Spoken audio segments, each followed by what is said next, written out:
আজ আমরা দশম শ্রেণীর কোষে দেখি 2 এর 9 দাগের অঙ্কটি সলিউশন করব। অঙ্কটি রয়েছে একটি কৃষি সমবায় সমিতি তার সদস্যদের বার্ষিক 4% সরল সুদের হারে কৃষি ঋণ দেয়, কিন্তু ব্যাংক থেকে টাকা ধার করলে বার্ষিক 7.4% হারে সরল সুদ দিতে হয়।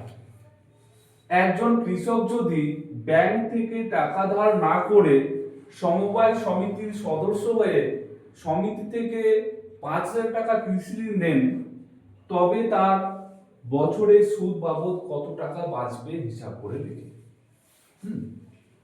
তো আমাদের এখানে দেখতে হবে যে সমবায় সমিতির কথা বলা রয়েছে আর ব্যাংকে, এই দুই জায়গা থেকে টাকা ধার করার বিষয়ে কিছু বলা রয়েছে।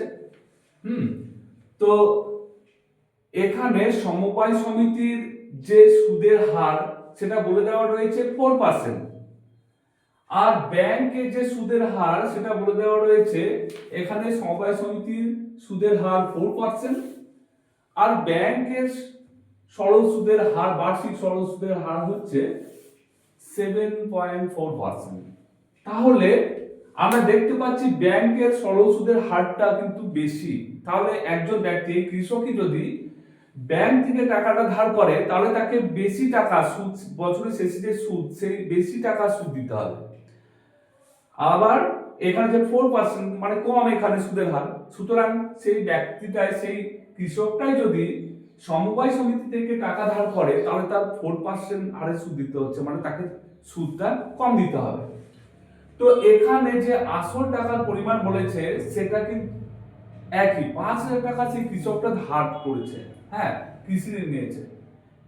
তাহলে সে কোথা থেকে, যদি সে বলেছে, তবে যদি তিনি ব্যাংক থেকে টাকা ধার না নিয়ে, এখানে একটা কথা বলেছে যে ব্যাংকে যেহেতু সুদের হার বেশি, তাই তিনি যদি ব্যাংক থেকে কৃষি ঋণ না নিয়ে সমবায় সমিতির একজন সদস্য হয়ে যান এবং সেই সদস্য হয়ে সমবায় সমিতি থেকে টাকা ধার নেন, কত টাকা? 5,000 টাকা, তবে তার সুদ বাবদ কত টাকা বছরে, মানে এক বছরে কত টাকা বাঁচবে সেটা বের করতে বলেছে।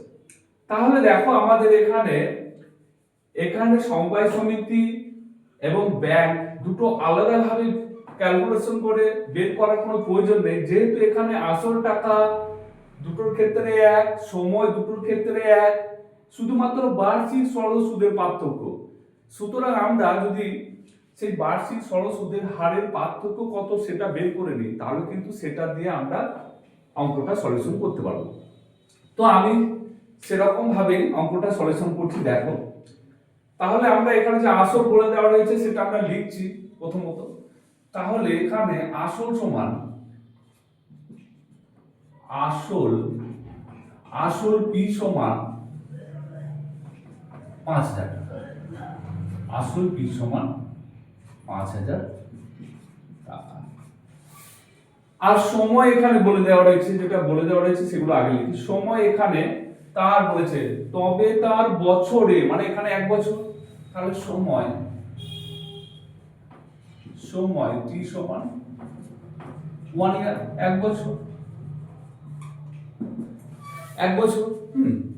এইবার বার্ষিক সরল সুদের, আমি একটা কথা এখানে লিখে নেবো, যেটা লিখে নেওয়া দরকার, যে সমবায় সমিতি ও ব্যাংকের সরল সুদের পার্থক্যটা লিখবো আমি।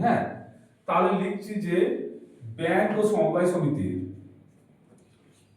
ব্যাংক ও সমবায় সমিতির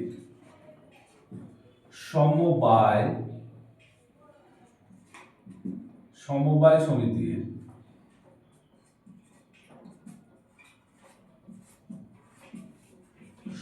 সমিতির সরল সুদের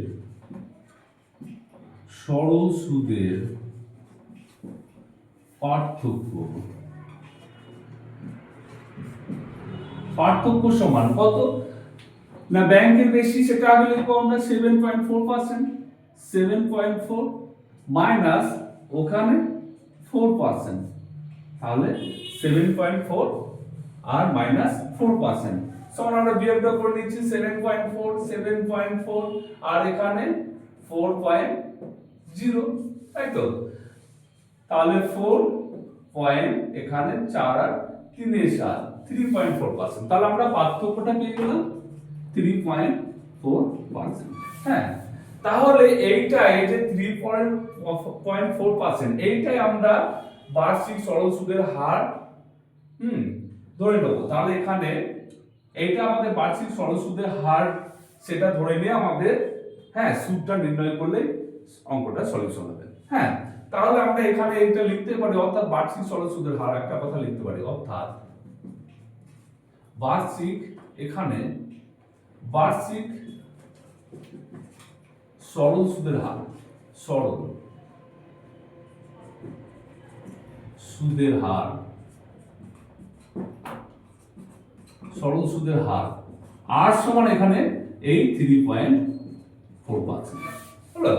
এইবার আমাদের যেটা নির্ণয় করতে হবে, এখানে সুদ সমান যদি আমরা বের করি তাহলে আমাদের অঙ্কটা সলিউশন হবে। তাহলে আমরা একবারে ফর্মুলা অ্যাপ্লাই করে সুদটা বের করছি।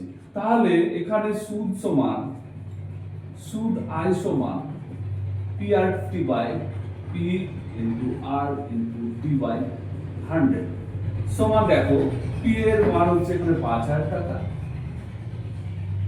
ইনটু আর হচ্ছে 3.4% ইনটু টাইম, এখানে সময় হচ্ছে 1 বছর, বাই 100।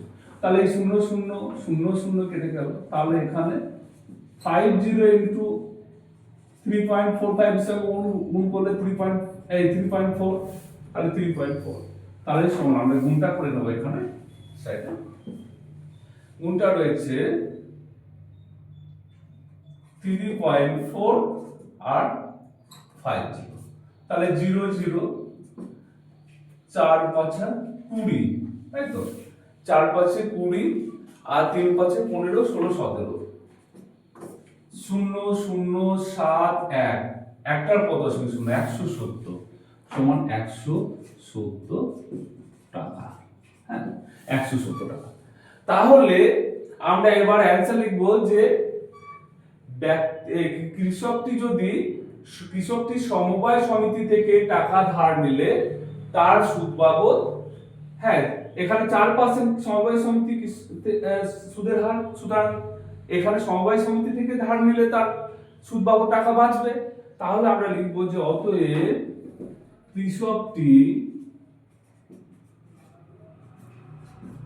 কৃষকটি সমবায় সমিতি থেকে, সমবায় সমিতি থেকে সমবায় সমিতি থেকে কৃষি ঋণ নিলে, কৃষি ঋণ নিলে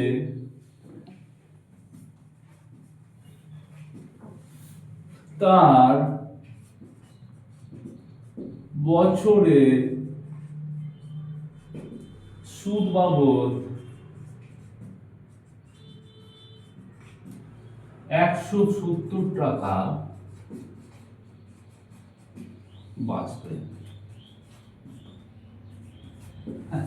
তাহলে 9 জায়গার অঙ্কটি সলিউশন।